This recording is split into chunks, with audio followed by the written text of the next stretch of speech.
안녕하세요. 그림읽기입니다. 자, 끔찍했던 잼버리, K-팝 아티스트들과 공무원, 자원봉사자들을 갈아 넣어서 얼렁뚱땅 마쳤습니다. 폐영식에 큰 사고가 없어서 진심으로 다행인데, 그런데 또 그 사이 국기문란이라고 할 만한 사건이 터졌습니다.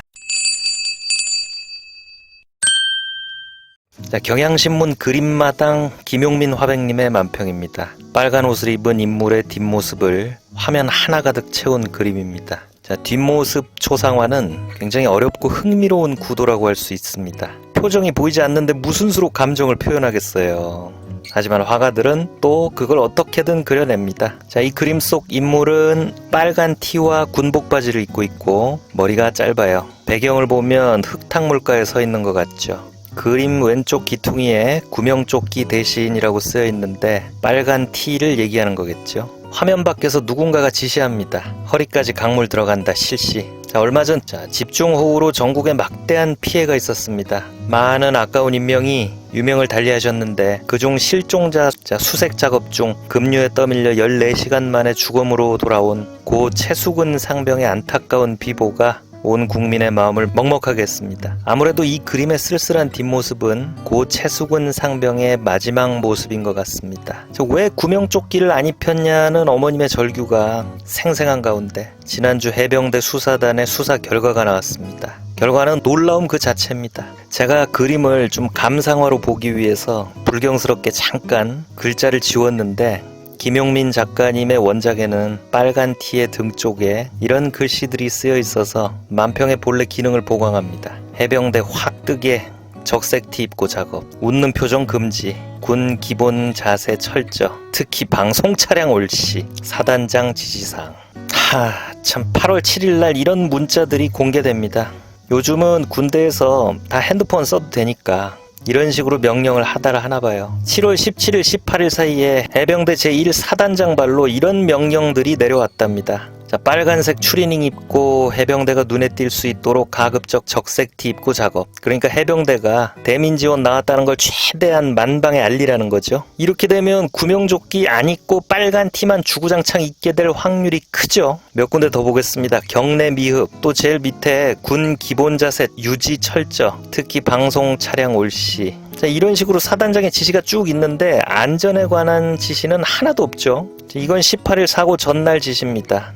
여기 보시면 탐색 및 수색 작전 다시 실시. 가로 육군이 지난주 도보정찰 실시했으나 못 발견한 것을 우리가 발견함의 의미, 그러니까 의미를 둔다는 뜻이죠. 무릎 아래까지 들어가서 찔러보면서 정성껏 탐색할 것. 그러니까 육군이 못했으니까 우리 해병대가 꼭 찾아서 공을 세우자, 뭐 이런 건데, 이때 장병들은 대민지원 나가는 줄 알고 삽자루를 들고 갔대요. 이 수색 작업이 갑작스럽게 준비된 것일 수도 있다는 의미입니다. 육해공 해병대가 경쟁하고 공 세우면 좋은 일인데 안전이 전제가 돼야지. 이런 공명심 때문에 장병들 안전이 뒷전이었다면 문제가 있죠. 자, 이거는 부대 간부들 단톡방이라고 합니다. 중대 간부 한 분이 안전재난 수칙에 장화를 신고 물에 들어가는 걸 금지하고 있습니다. 물이 장화에 들어가면 보행할 수 없습니다. 참고하십시오 라고 올리죠. 자, 이런 우려를 내비치고 중대장이 받아요.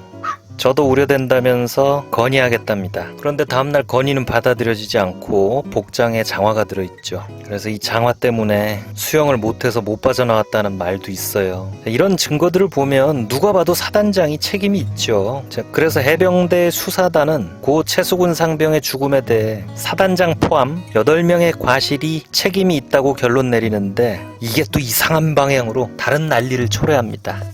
자, 11일자 민중의 소리 최민화백 만평입니다. 일단 그림 보시면 제목은 현실판 DP, 군 내부의 더러운 조직 문화를 다룬 드라마 DP의 한 장면 같은 일이 실제 벌어지고 있다는 뜻이겠죠. 자, 두 다리만 보이는 누군가가 앞에 해병대 수사단장을 까라면 깔 것이지 하면서 대가리 박아를 시키네요. 앞에 수사단장님은 왜 대가리 박아야 하는지를 모르시는 것 같죠. 자, 실제 수사단장님이 이렇게 머리 박은 건 아닙니다. 아까 말씀드렸던 것처럼 고 최수근 상병 수사를 맡았던 이분이 지금 보직 해임됐고 집단 항명 수괴죄로 군 검찰에 기소 중입니다. 자, 이게 얼마나 어이없고 냄새나는 일인지 설명을 드리겠습니다. 자, 7월 30일 해병대 수사단장은 이종섭 국방부 장관, 정책실장, 군사보좌관, 국방부 대변인까지 배석한 앞에서 수사 결과를 보고합니다. 여기서 국방부 대변인은 사단장까지 처벌하면 국민이 엄정하게 수사한 것처럼 생각할 것 같다. 정책실장은 수사는 잘 됐고 문제 없을 듯 하다는 말이 오가고 국방부 장관도 수고했다라고 격려까지 해주고 해병대 수사단장 박정훈 대령의 수사 보고서에 결재를 시원하게 해줍니다. 그리고 오후에 대통령 안보실에서 수사단장한테 수사 보고서 보내라는 연락이 왔대요. 수사단장은 수사 중이라서 보낼 수 없다고 했답니다. 수사하고 관련된 기관이 아니면 수사 중인 사건 내용을 열람하는 건 불법이죠. 그런데 어쨌든 하도 졸라서 언론 브리핑 자료를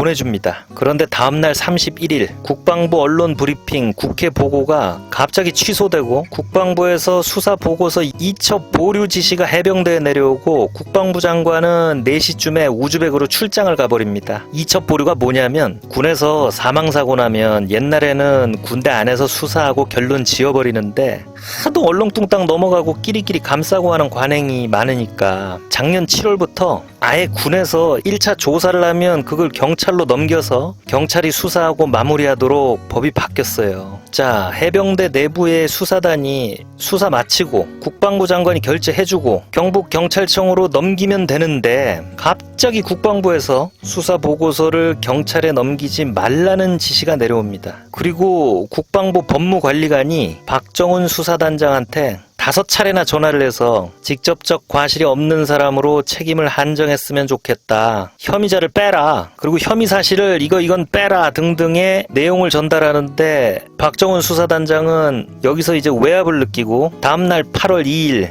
수사 보고서를 예정대로 경찰에 2첩 그냥 넘겨버립니다. 그리고 난리가 납니다. 국방부는 경찰에 찾아가서 이 수사 보고서를 회수해 오는데 이건 전례가 없는 불법이죠. 그걸 달라고 내준 경찰도 참 웃기는 거죠. 자, 그리고 군 검찰은 집단 항명 수괴죄 그리고 군사 기밀 유출의 혐의로 수사단장 박정훈 대령을 보직 해임하고 군 검찰에 입건해 버립니다. 박정훈 대령의 일관된 주장에 따르면 국방부 장관은 수사 보고서를 경찰에 넘기라고 결재했고 국방부 법무관리관의 전화는 수사에 대한 외압으로 느껴졌고 이첩하지 말라는 직속상관 해병대 사령관의 별도 지시도 없었다고 합니다. 아니 그럼 도대체 뭐가 항명이라는 거죠? 이게 얼마나 말도 안 되는 일인지 국가인권위원회에서도 국방부의 수사 보고서 회수가 부당하고 박정훈 대령에 대한 처벌을 보류하라고 권고했습니다. 그러면 도대체 국방부는 왜 하루아침에 이렇게 태도를 바꿔서 무리를 내가며 수사 범위를 축소하려고 하는 걸까요? 이렇게 국방부의 태도를 하루아침에 획 바꾼 뭔가가 있는 걸까요? 군인권센터 임태훈 소장에 따르면 대통령 안보실의 요청에 따라서 보도자료를 보내고 나서부터 일이 꼬인 거라고 합니다. 임 소장은 장관이 결재한 뒤에 안보실에서 관련 내용을 보고 싶다고 했으니 안보실에서 사달이 난 것이다. 정확히 얘기하면 대통령실인 것이다 라고 했고요. 조금 더 힌트를 드리면 임성근 해병대 1사단장이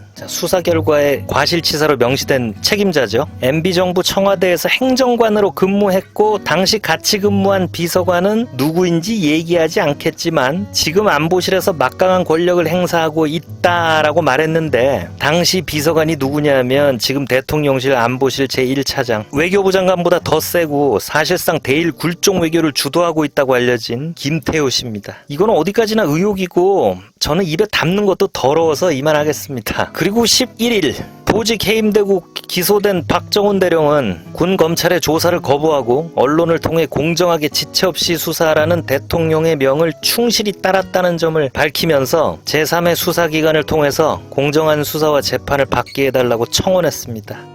먼저 고 최수근 상병의 명복을 빕니다.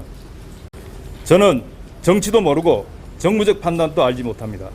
다만 최수근 상병의 시신 앞에서 너희 죽음에 억울함이 남지 않도록 철저히 조사하고 재발 방지가 되도록 하겠다고 약속하고 다짐하였습니다.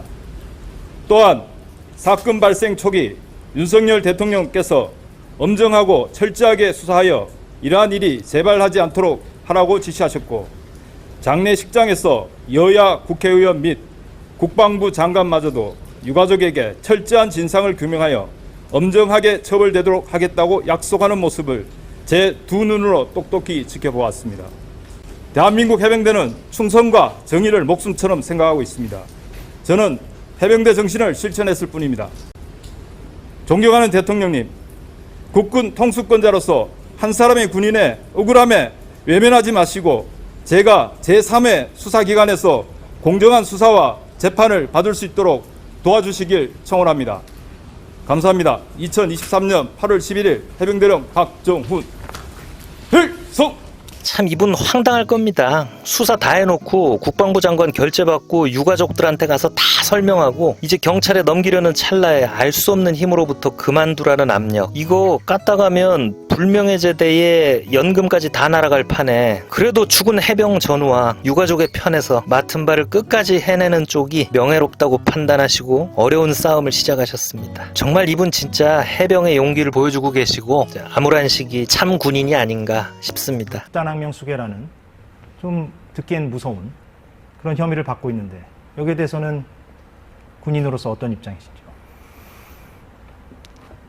저는 제 가족한테 이런 얘기를 했습니다. 나는 내일 죽어도 좋다. 근데 집단 항명의 수괴라는 것은 도저히 받아들일 수 없다. 지난 살아온 내 군생활, 그 다음에 나를 아는 모든 사람들이 아마 이러한 부분들을 어떻게 생각할 것인가.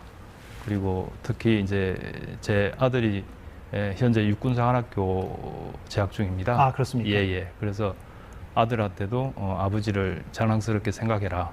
아버지는 전혀 부끄럽게 한 행동을 한 적이 없다. 이렇게 얘기했습니다. 그래서 이것은 저로서는 모든 걸 걸고라도 받아들일 수 없는 그런 혐의입니다. 맹자의 대장부론에 이런 구절이 있습니다. 세상에서 가장 큰 도를 몸소 행하고 부당한 힘 앞에서도 굴복하지 아니하면 이것이 바로 대장부가 아닌가. 정직하게 정의를 사수하고 있는 박정훈 대령님을 끝까지 응원하겠습니다. 구독과 좋아요 부탁드립니다. 감사합니다.